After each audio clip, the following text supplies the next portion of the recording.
In our journey through this world, we meet souls, some living, some departed, and sometimes some who are caught between the two. This story is of a night that tested my heart, my understanding of the Quran, and my trust in Allah's mercy. It is the night I met a bride who had been dead for 100 years. It began on a cold evening, after I had finished teaching children at the madrasa. A young man approached me, his hands trembling. Maulana Qareem, please. You must come to the outskirts of the village. My sister's wedding. It's in trouble. She refuses to enter the nikah, saying she cannot marry because she is already married for 100 years. I paused. His voice shook not with fear but with desperation. His words made no sense, yet his eyes carried the weight of something unnatural. I agreed to go, quietly reciting, Allah is sufficient for me, there is no deity except Him. On Him I rely, and He is the Lord of the mighty throne. The house was ancient, its walls worn by time. Lanterns flickered as if the wind carried secrets. Women sat in silence, their faces pale. In the corner I saw her. She was dressed in red and gold, her face covered with a dupatta. She sat perfectly still. When I greeted her, she slowly raised her head. Her eyes were deep with sorrow, yet hollow in a way I had never seen in the living. Maulana, I have been a bride for 100 years.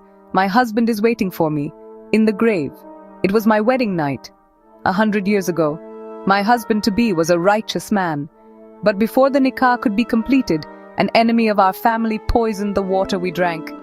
I died before I could be wed. My soul never found peace. I have worn this bridal dress every night since then, waiting to join my husband. Her words made my chest heavy. Death, I knew, takes the soul to where Allah wills. There is no wandering without His command. Maulana, I have tried to walk to my husband's grave every night, but something pulls me back. It whispers that I am still a bride, that my journey is not complete. I knew then. This was the work of shayateen, trapping her in an illusion. Do you believe Allah is more powerful than whatever holds you here? I do, Maulana, but I am afraid. The voice tells me if I leave this dress, I will be lost forever. There is no power or might except with Allah. Your time on this earth ended long ago.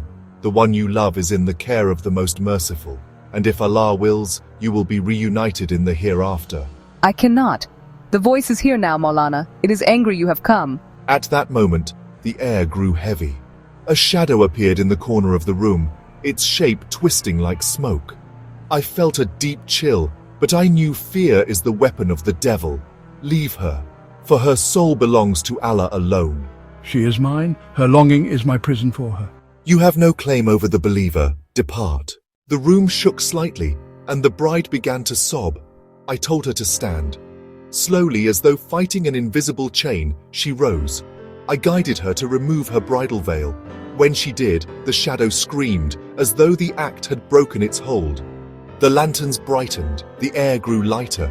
The bride's form began to fade, but now her face shone with peace. Thank you, Maulana. I see him now. My husband, waiting for me. And with that, she was gone. The women in the room looked at me in awe and fear. Do not think this was my doing. It was the will of Allah. He is the one who frees the soul. As I walked back that night, I reflected deeply. We hold on to many things in this world. People, dreams, possessions, thinking they define us. But sometimes, letting go is the only way to move forward, even into the life after death.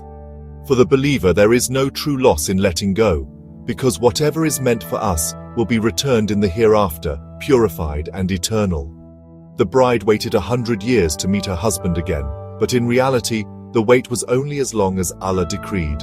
And now her story is a reminder, our attachments should be to the Creator, not to the fleeting illusions of this world. I never saw that house again. The old man left the village soon after, but every time I see a bride in her wedding dress, I remember that night, the night I met the bride who had been dead for 100 years.